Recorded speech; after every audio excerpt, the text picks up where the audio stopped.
За неполни 7 месеци посвоени се 103 деца. Бројот на посвојувања драстично порасна со измените на Законот за семејство. За споредба, минатите години на годишно ниво се реализирале од 50 до 70 посвојувања. Денес во Скопје се одржа обука за стручните лица од центрите за социјална работа, вклучени во процесот на посвојување.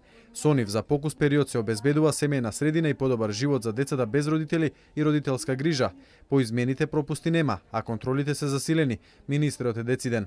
Ако некој има вишок 1000 евра во својот джеб и е спремен да го изгуби работното место, нека се осуди, нека се обиде да не ги запишува децата. Посвојувањето, велат од УНИЦЕФ, е добра алтернатива во случаите кога семејствата не сакаат или не може да се грижат за децата, со цел да се оствари неговото право за живот во семејна средина. Во тој процес најважно е да се обезбеди остварувањето на најдобрите интереси на детето, а неговите потреби да имаат централно место. Законските измени што беа направени се чекор напред кон подобрување на процесот на посвојување и обезбедување брза и транспарентна постапка. Во моментов во земјава се регистрирани околу 350 потенцијални посвоители. За 50 на деца кои би можеле да бидат дадени на посвојување, се чека да заврши процесот на дефинирање на односите со нивните биолошки родители.